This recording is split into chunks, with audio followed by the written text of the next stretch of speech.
오늘 제목은 아시는 분은 아시겠지만 아주 유명한 명언처럼 전해지는 말입니다.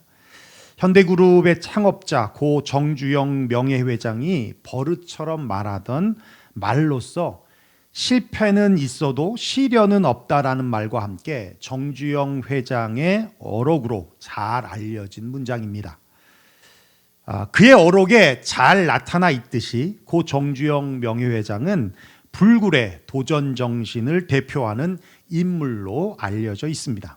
그분을 그렇게 평가하게 되는 많은 일화들이 있는데 그중 대표적인 일화가 소위 정주영 공법이라고 서산 간척지 방조제 공사를 할 때 있었던 일입니다. 6km가 넘는 공사에서 마지막 270m 구간이 급류로 인하여 기초공사를 할 수 없었던 거예요. 아주 난관에 부딪히게 되었습니다. 국내외 전문가들은 불가능하다. 그래서 불가능이라고 해서 그 구간을 막을 수가 없다라고 얘기를 했는데 막을 수 없으면 그 전에 했던 공사들이 다 헛수고가 되고 들어갔던 공사비, 어마어마한 공사비를 회수할 수 없어서 결국은 부도가 날 수 있는 그런 위기에 회사의 존폐가 달리는 그런 상황이었어요. 그때 그가 아이디어를 냅니다. 폐유조선으로 급류를 막자는 거예요. 이전에 어떤 나라도 쓰지 않았던 방법이었기 때문에 전문가들조차도 황당무계한 그의 생각에 어처구니 없어 하면서 반대를 했습니다. 그러나 정주영 회장은 아랑곳하지 않고 밀어붙였어요. 322m짜리 폐유조선으로 결국 막았고 또 성공을 했습니다. 그 결과 공사 기간이 무려 1년 6개월이나 단축이 되고 공사 비용도 280억을 줄이는 아주 놀라운 경제 효과를 가져오게 되었어요.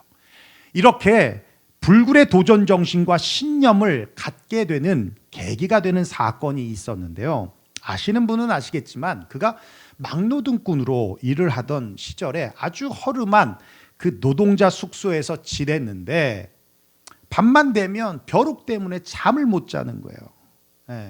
그래서 고민하다가 아주 기발한 아이디어를 냈습니다. 그 당시에는 간이 침대였거든요. 그러니까 다리가 4개잖아요. 그 4개 밑에, 다리 밑에 세숫대야를 넣은 거예요. 그러니까 물이 담긴 세숫대야를.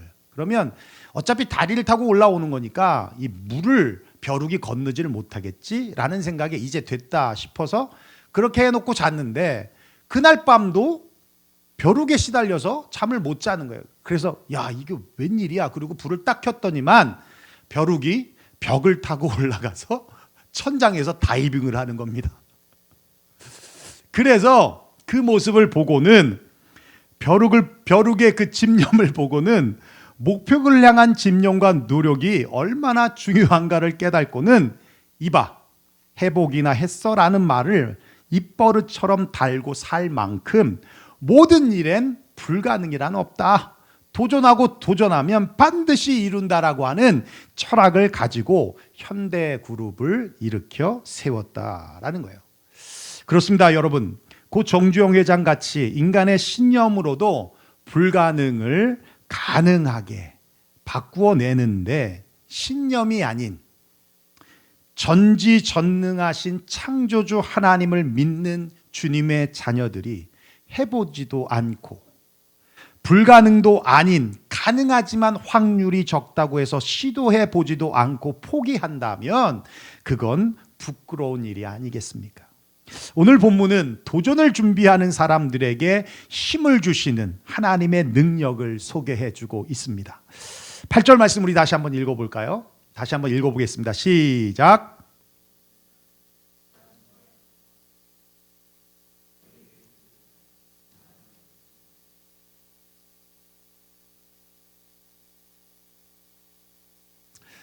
여러분, 지팡이에 움이 돋고 순이 나고 꽃이 피어서 살구열매가 열렸다는 것입니다. 이게 가능한 일입니까?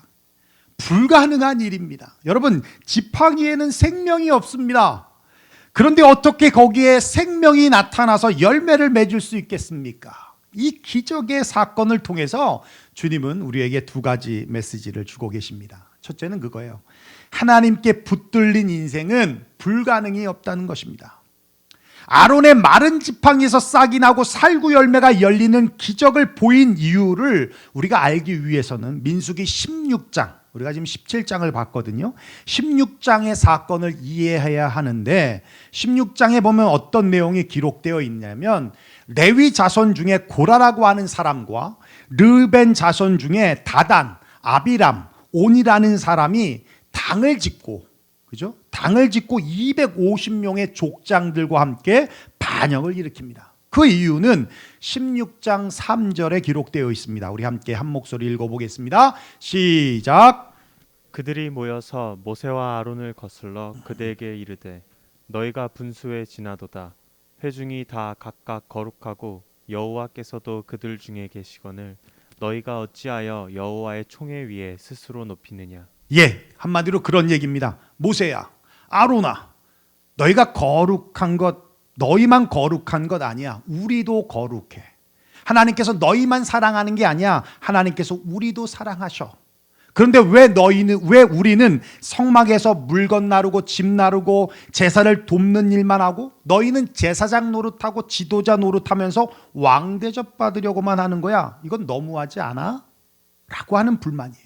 여러분, 맞는 말 같습니다. 다 거룩하죠. 또 하나님께서 다 사랑하는 백성들입니다. 그런데 그 내용을 한꺼풀 벗겨서 살펴보면 얼마나 잘못된 불신앙의 뿌리에서 나왔는지를 알 수 있습니다. 고라와 그 일당들은 먼저 모세와 아론에게 부여해 주신 그 권위에 도전하고 있는 거예요. 왜 너희만 제사장이야? 왜 너희만 지도자야? 여러분 잘 아시겠지만 모세가 지도자가 되고 싶어서 지도자가 됐습니까? 하나님께서 그를 부르시고 그에게 사명을 주셨기 때문에 이스라엘의 지도자가 된 것 아닙니까? 모세와 아론의 권위는 그들이 쟁취해낸 것이 아니라 하나님께서 주신 권위입니다. 하나님께서 주신 권위에 도전한다는 것, 곧 하나님께 도전한다는 거예요. 또 고라와 그 일당들은 모세와 아론의 자리가 굉장히 대접받고 편안하고 좋은 자리라고 생각했던 것입니다. 그들은 그 직책에 대한 책임은 생각하지 않고 권한만 생각한 거예요. 이게 아주 위험한 것입니다. 이런 사람들이 권력을 가지면 남용하게 되어지는 거예요. 자기의 이익을 위해서 권력을 마음대로 휘두르는 것입니다. 모세는 리무진 타고 광야를 통과하지 않았습니다. 모세는 남들이 만나와 메추라기를 먹고 있을 때 열대 과일 먹으면서 광야를 통과하지 않았습니다. 남들이 뜨거운 태양 아래 있을 때 모세는 에어컨 바람 맞아가면서 광야를 통과하지 않았습니다. 똑같이 걸었고 똑같이 뜨거운 태양 아래 있었으며 똑같은 것을 먹었습니다. 고라와 그 일당들은 이런 생각을 하게 된 이유가 뭐냐? 바로 그 내면에 깊이 묻혀있는 죄성인 비교의식 때문이었어요. 아론과 모세와 자신들을 비교하면서 너무 부당하다라는 생각을 한 겁니다. 너무 불평등하다라는 생각을 한 것입니다. 결국 고라의 반란으로 인해서 고라를 비롯한 250명의 족장과 이에 동조한 14,700명의 사람들이 지진으로 죽고 불에 타서 죽고 연병으로 비참하게 죽었습니다. 이 단일 사건으로도 엄청난 이스라엘의 비극적인 이 사건은 심판을 하신 하나님조차도 마음 아팠던 그런 사건이 되었습니다. 그래서 하나님께서 다시는 이런 일이 발생되지 않도록 모세에게 명령하셨어요. 모세야, 너는 12지파에 명령을 해서 대표가 되는 사람의 지팡이를 하나씩 걷어와라. 그리고 그 지팡이에 자기 이름을 쓰라고 하라. 레위 지파의 대표는 아론이었어요. 아론이 자기의 지팡이에 이름을 썼습니다. 그리고 모세에게 줬어요. 그래서 12개의 지팡이가 모였습니다. 그 모은 12개의 지팡이를 언약궤 앞에 놓아라. 하나님의 임재의 상징이죠. 언약궤 앞에 놓았습니다. 그리고 하루가 지났는데 11개의 지팡이는 그대로인데 아론의 지팡이에만 꽃이 피고 살구 열매가 맺게 되었다는 거예요. 그리고는 하나님께서 말씀하십니다. 우리가 본문을 읽지 않았지만 10절입니다. 한번 읽어볼까요? 시작. 여호와께서 또 모세에게 이르시되 아론의 지팡이는 증거궤 앞으로 도로 가져다가 거기 간직하여 반역한 자에 대한 표징이 되게 하며 그들로 내게 대한 원망을 그치고 죽지 않게 할지니라. 그렇습니다. 무슨 말씀입니까?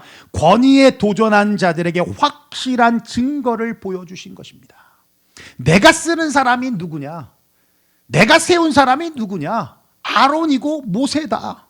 내가 그들을 세웠다는 겁니다. 그렇습니다. 아무리 죽은 마른 지팡이라도 하나님께서 쓰시면 꽃이 핀다는 거예요.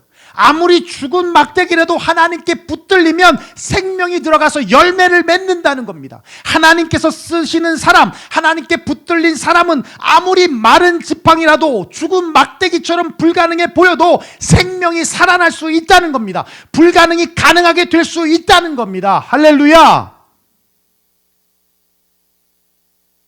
신데렐라가 된 거지 소녀라고 불리우는 채 에스더 목사님이 계시는데요.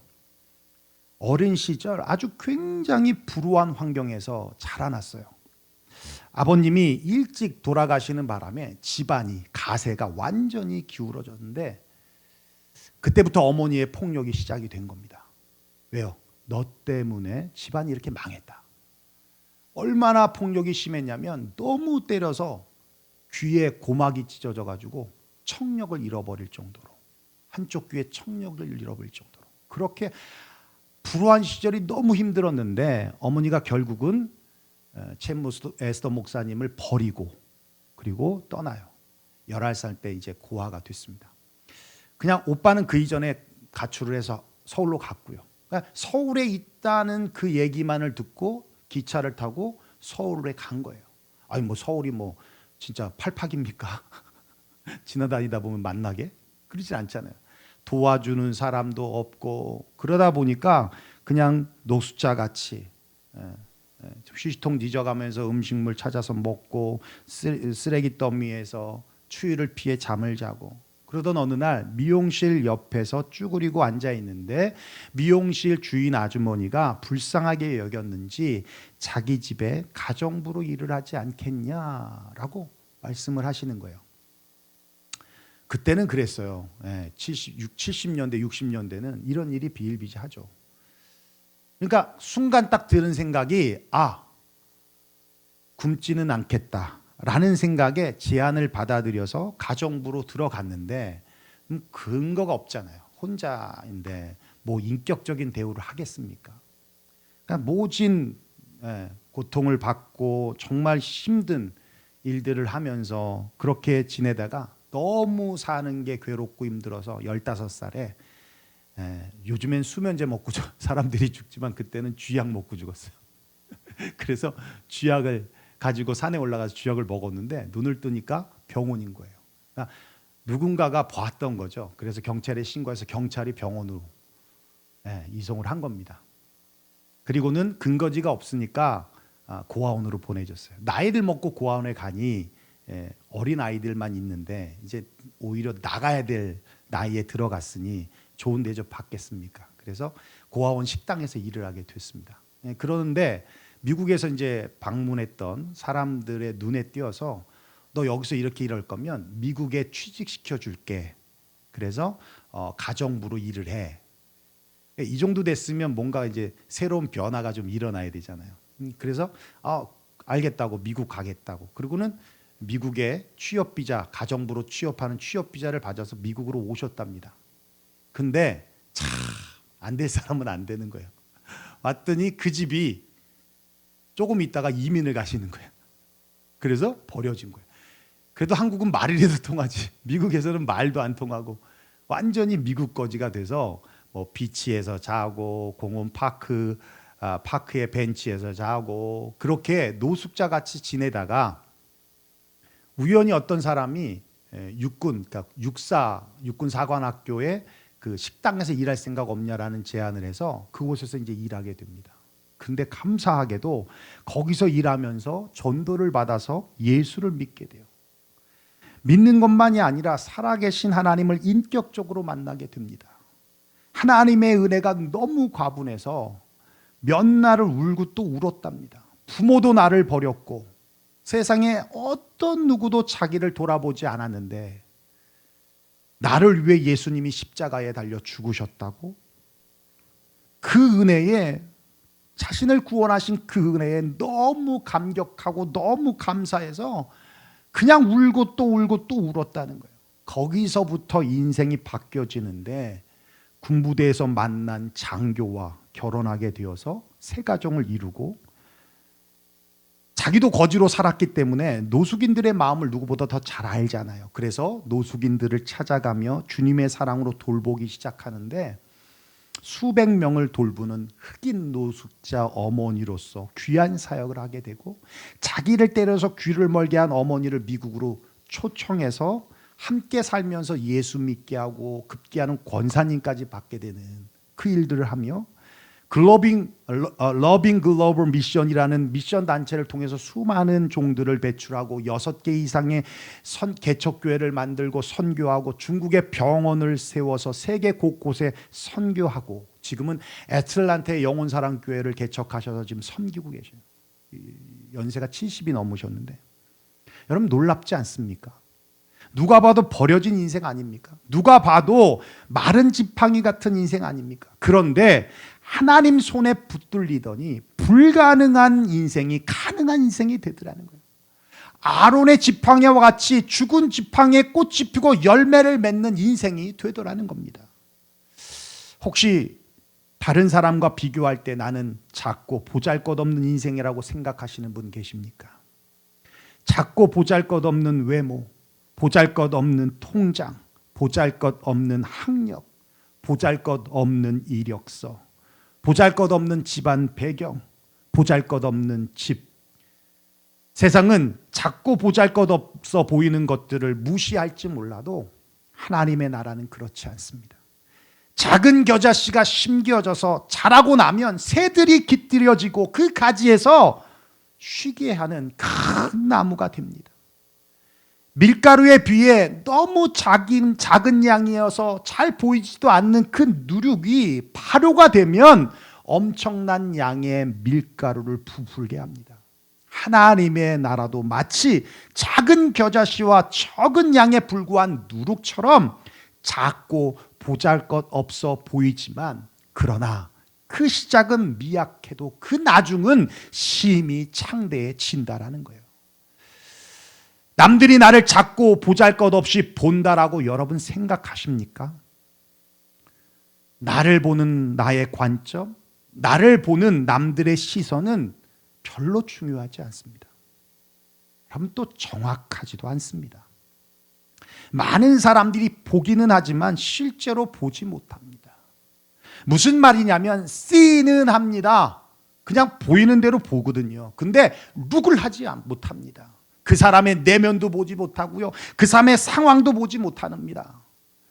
그냥 보이는 대로 판단하고 보이는 대로 생각을 하는 겁니다. 그런데 그렇게 정확하지도 않는 그 다른 사람들의 시선에 왜 우리가 흔들려야 합니까? 왜 우리가 거기에 좌지우지 되어야 하냐는 말이에요. 우리가 붙들고 신뢰해야 할 시선은 하나님의 시선이에요. 하나님의 시선. 어저께 우리 사모와 같이 차를 타고 가는데 제 차가 이제 11년 됐잖아요. 사모한테 그랬어요. 사람들이, 여러분들은 제가 목사니까 알지만 뭐 제가 밖에 나가면 내가 목사인지 알겠어요. 명찰 하고 다니겠습니까?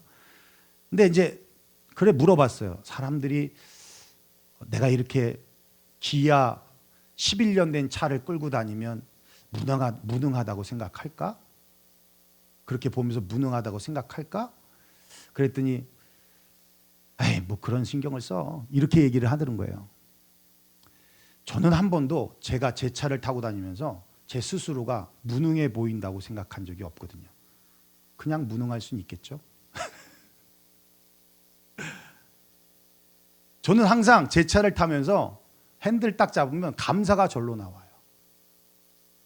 뭐가 감사하냐면 11년 동안 변치 않고 날 떠나지 않고 이렇게 잘 굴러다니는 게 얼마나 신기하고 얼마나 감사한지. 그리고 굉장히 제 차가 스마트해요. 아시겠지만 워런티가 10만 마일까지잖아요. 그 전에 다 고장이 났어요. 그래서 다 워런티로 해결이 됐어요. 미션까지 엔진까지 다 고쳐버렸어요. 이제 고장 날 게 없어요. 또 마이너티한 고장들은 뭐 다 우리 성도들이 고쳐주잖아요. 그러고 보니까 왼쪽 깜빡이가 나갔네요. 예, 왼쪽 깜빡이가 아시죠?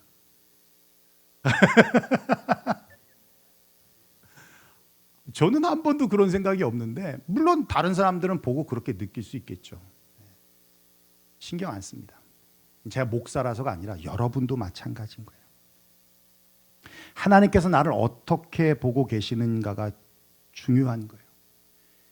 내 인생이 보잘것없다라고 느껴도 하나님 나라의 시선으로 나를 바라보면 아론의 지팡이와 같이 우리의 인생도 꽃이 피고 열매 맺는 거예요.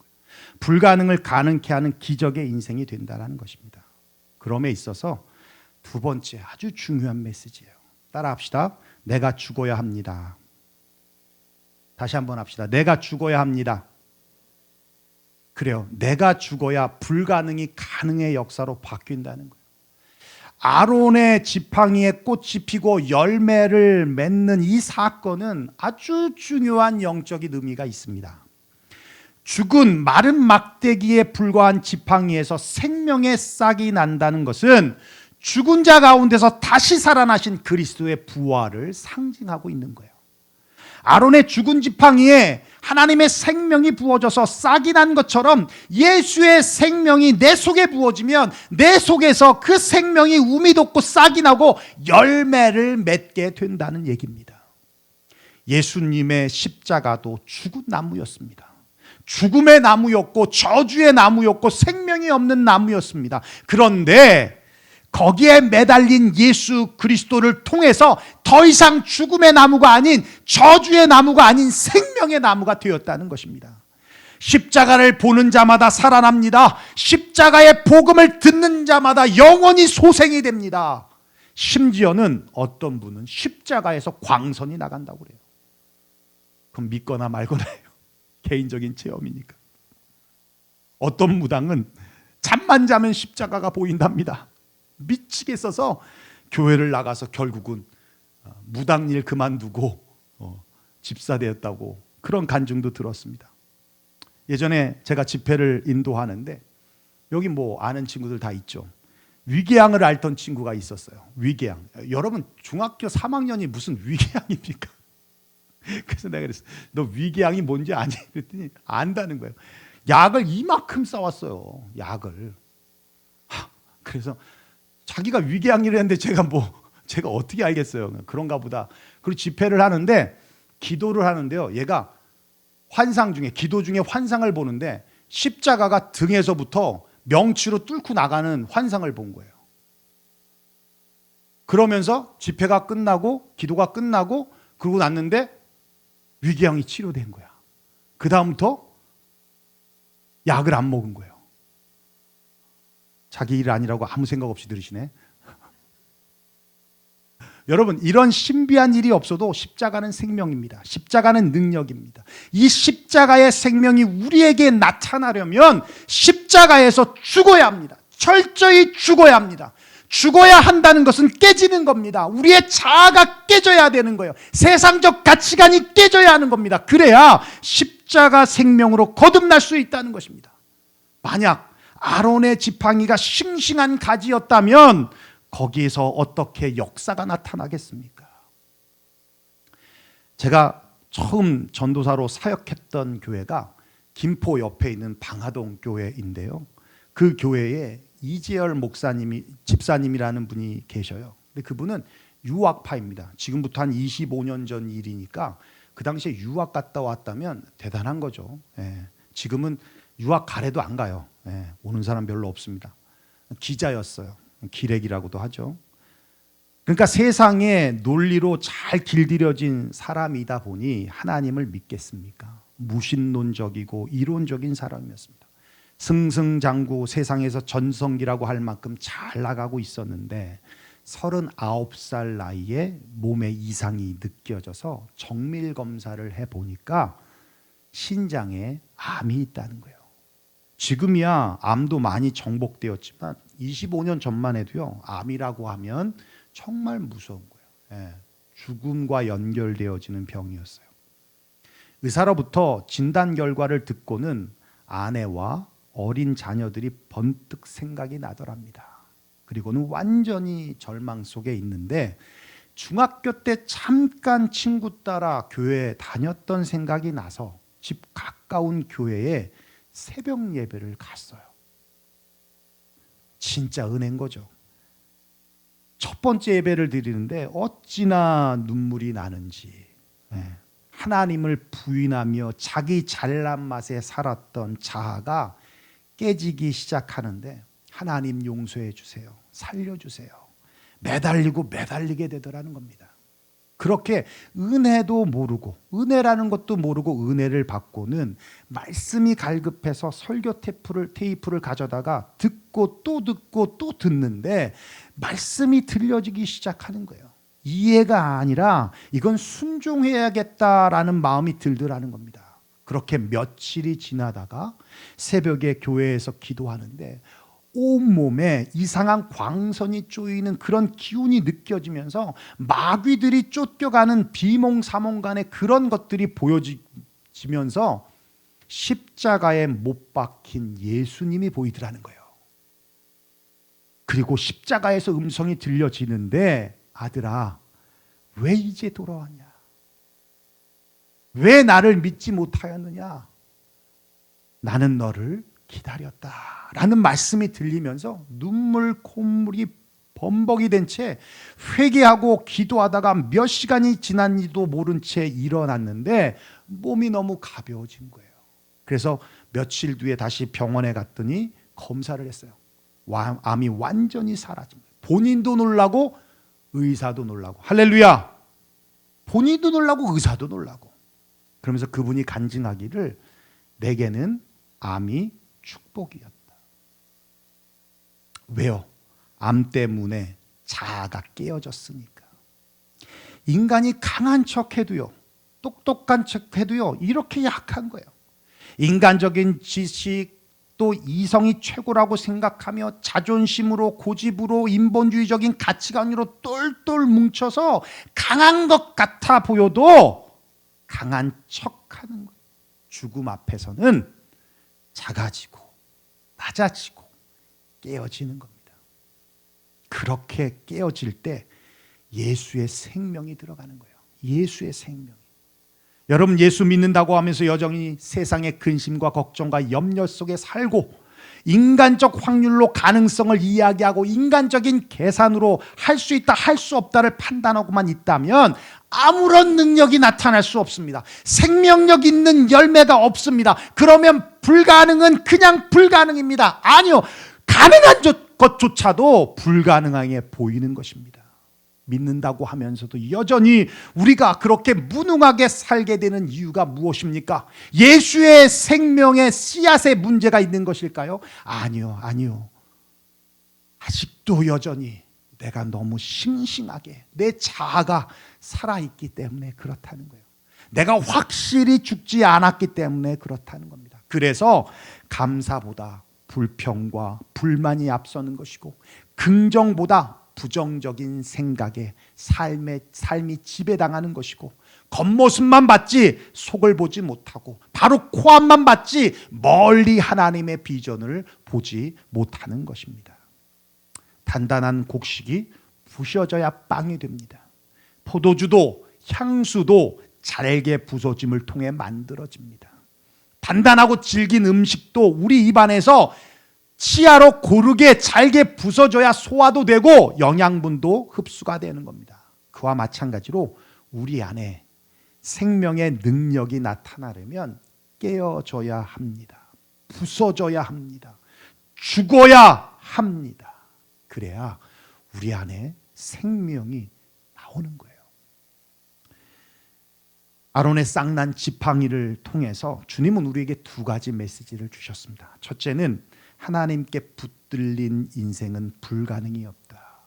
둘째, 그럼에 있어서 내가 죽어야 한다는 것, 깨져야 한다는 것. 그러면 불가능이 가능의 역사로 바뀐다는 것. 아론의 마른 지팡이에도 꽃이 피고 열매가 맺혔습니다. 하나님께 붙들린 인생은 불가능이 없습니다.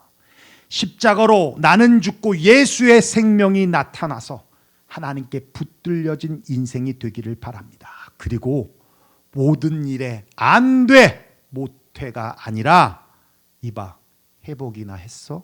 라고 할 만큼 불굴의 도전 정신으로 이번 한 주간도 멋지게 살아가는 저와 여러분 되시기를 주의 이름으로 축원합니다. 기도하겠습니다.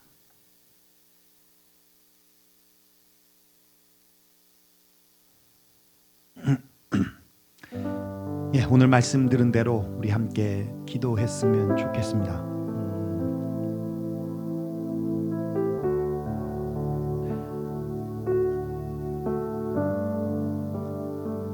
팬데믹 기간을 우리가 보내면서 예배를 제외하고는 모든 것이 스탑이 됐습니다.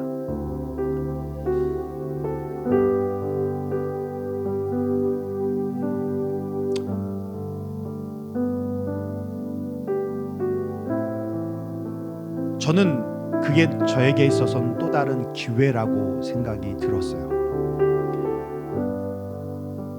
이전에 우리가 해왔던 일들이 잘못됐다거나 어떤 큰 오류가 있어서가 아니라 좀 새롭게 목회의 환경을 좀 바꾸고 싶었습니다. 그래서 수요 예배도 바로 시작하지 않고 있고요. 특별히 새벽 예배 오시는 분들은 알겠지만 우리 이전에는 찬송하고 새벽 예배를 드렸죠. 지금은 그렇지 않습니다. 바뀌었죠. 예, 제가 기도하고 말씀 같이 나누고 주신 메시지 받고 또 기도하고 마칩니다. 뭔가 시스템을 좀 바꾸고 싶어요. 이제 다음 주에 우리 청년부들은 영토가 편성이 됐고요. 우리 장년부도 이제 다음 주부터 영토 편성에 대해서 공지를 드릴 텐데, 우리가 영토 모임도 기존에는 식사 후에 영토끼리 만나서 같이 말씀 나누는 시간들을 가졌는데 이번 좀 바꾸고 싶어요. 여러분 친한 사람들은 매일 보고 싶지 않습니까? 또 친한 사람들은 교회에서도 보지만 밖에서도 같이 식사하고 또 밖에서도 보는 거예요. 적어도 영토로 편성이 돼서 만나게 됐다면 보고 싶고 만나고 싶고 서로 사랑하고 또 그런 그리스도의 사랑 안에 교제가 이루어져서 교회 안에서만이 아니라 교회 밖에서도 그런 만남이 이어졌으면 좋겠습니다. 그래서 이제는 영토 모임을 식사 후에 나누어서 하는 게 아니라 마음 같아선 매주 함께 별도로 시간을 내어 뭐 카페에 모이든 집을 오픈해서 모이든 교회에서 모이든 주중 가운데 그렇게 모임이 좀 이루어졌으면 좋겠어요. 지난번 제가 이제 아침 설교 새벽 예배 마치고 나면 기도가 끝나고 난 뒤에 이렇게 이제 뭐 아침을 먹으러 빵을 사러 가든지 그러는데요. 한 번은 옥출이라고 하는 카페에 갔더니 그 시간에 세 분이 모여서 같이 큐티하면서 한 분의 지도하에 인도하에 같이 말씀을 나누더라고요. 참 그 모습이 얼마나 아름다워 보였는지. 그렇게 좀 바뀌었으면 좋겠습니다. 물론 뭔가를 새로 시작함에 있어 분명히 저항은 있겠지만 이봐 회복이나 했어? 라고 하는 생각 속에 한번 도전해 봤으면 좋겠어요. 여러분 저 스타일 잘 아시잖아요. 저는 머무는 거 별로 좋아하지 않습니다. 일을 벌리는 걸 좋아하다 보니 그것 때문에 힘들어하는 분도 계시겠지만 지금까지 그렇게 해왔어요. 그래서 끊임없이 무언가를 계속 하고 싶어요. 여러분의 영적인 성장과 또 하나님 나라를 위하여 조금 더 섬기고 조금 더 희생하면 지금의 우리의 관계보다 더 깊은 관계로, 지금의 우리의 모습보다 더 믿음직스럽고 신뢰가 형성되고 서로 더 깊은 사랑의 관계로 나누어질 수 있는 그런 관계가 될 수 있을 텐데, 그냥 수박 겉핥기의 관계를 맺다 보니 하지 않은 말에 시험 들고 믿음이 없으니까요. 그런 게 너무 안타깝고 가슴 아픕니다. 적어도 영토에서 같이 만나 교제한다면 신뢰의 관계 속에서 그런 나눔이 있어야 하지 않을까요? 그래서 그렇게 새롭게 뭔가를 진행하고 싶어요. 우리 시간 오늘 말씀드린 대로 그렇게 기도했으면 좋겠습니다. 여러분 가운데 뭔가 새로운 도전을 하고 싶은데 주저한 분이 계시다면 이 말씀이 힘이 되고 위로가 되었으면 좋겠습니다. 그리고 안주하고 있는 분이 계시다면 새로운 것에 대한 도전을 위해 하나님 앞에 다시 무릎 꿇고 기도하는 시간들이 되었으면 좋겠습니다. 여전히 비교의식 속에서 열등감 속에 살아가고 있는 어떤 누군가가 있다면 세상의 시선이 아닌 정확지도 않고 올바르지도 않은 그 남들의 판단과 남들의 시선에 좌지우지 흔들린 문제가 아니라 하나님의 나라의 관점에서 하나님의 시선을 우리가 더 집중해 갈 때 비록 내 모습이 세상에서는 작게 보일지 몰라도 거기에는 엄청난 생명이 있고 엄청난 능력이 있고 엄청난 포텐셜이 있다는 것을 우리 스스로가 발견해냈으면 좋겠습니다. 그럼에 있어서 우리 더 많이 깨어져야 합니다. 저도 지난 10년 동안 깨어지고 깨어졌습니다. 아니 더 깨어져야 합니다. 더 부셔져야 하고요. 더 낮아져야 하고요. 늘 부족함을 느낍니다. 우리 사랑하는 성도님들도 저와 함께 십자가 앞에서 깨어지고 부셔져서 하나님 앞에 들림받아 쓰임받을 수 있는 주의 백성들로 사용되길 원합니다. 오늘 말씀드린 대로 우리 함께 기도하며 나아갔으면 좋겠습니다. 함께 기도하겠습니다. 고마우신 우리 아버지 하나님 감사 영광 하나님 앞에 올려드립니다.